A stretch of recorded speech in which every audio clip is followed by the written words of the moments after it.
নতুন বছরে দলের ভারপ্রাপ্ত চেয়ারম্যান তারেক রহমানকে দেশে ফেরাতে চায় বিএনপি। এজন্য দ্রুত মামলা নিষ্পত্তির তাগিদ দিয়ে বিএনপি নেতারা বলেন, তারেক রহমান দেশে আসলেই রাজনৈতিক দৃশ্যপট বদলে যাবে। বিএনপিকে ধ্বংস করতে তারেক রহমান সহ দলের নেতাদের আওয়ামী লীগ 21শে আগস্ট গ্রেনেড হামলা মামলায় জড়িয়েছিল বলে অভিযোগ করেন বিএনপি নেতারা। সাইফুল ইসলাম জানাচ্ছেন বিস্তারিত। বহুল আলোচিত 21শে আগস্ট গ্রেনেড হামলা মামলার হাইকোর্টের আপিল বিভাগের রায় হয় রোববার।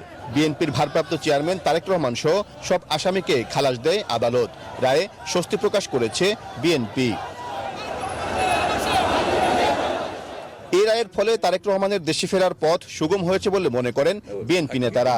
আমরা আইনের শাসনের কথা বলছি, আবার সাথে সাথে যদি আমি এই ধরনের একটা প্রক্রিয়ার মাধ্যমে একসাথে সব একটা খালাস করে দিলাম, এটা তো একটা ব্যাড প্রেসিডেন্ট হয়ে যাবে দেশের জন্য, উদাহরণ খারাপ হয়ে যাবে, খারাপ একটা উদাহরণ সৃষ্টি। এই জন্য উনি ডিউ প্রসেস অফ লর মাধ্যমে ওনার সব মামলাগুলো খালাস করে দেশে আসবে। শুধু বিএনপি নয়, পুরো দেশের মানুষ তারেক রহমানের ফিরে আসার প্রতীক্ষায় রয়েছেন বলে মনে করেন বিএনপি নেতারা।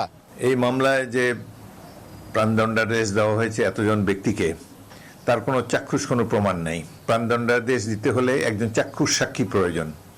আইনের এই বেসিক ধারাটি লঙ্ঘিত হয়েছে পদে পদে। কিন্তু যেহেতু বিচার বিভাগের স্বাধীনতা ছিল না, তাদের রায় নির্বাহী বিভাগের প্রধান লিখে পাঠিয়ে দিতেন। সেই কারণেই এতগুলো ক্ষেত্রে মিসক্যারেজ অব জাস্টিস আমরা দেখেছি। দেশে আইনের শাসন ফিরে আসায় আদালতে ন্যায় বিচার প্রতিষ্ঠিত হয়েছে বলেও মনে করেন বিএনপি নেতারা। এবং ক্ষমতাসীন যে হিন্দুত্ববাদী দল বিজেপি। সাইফুল ইসলাম, নিউজ 24, ঢাকা।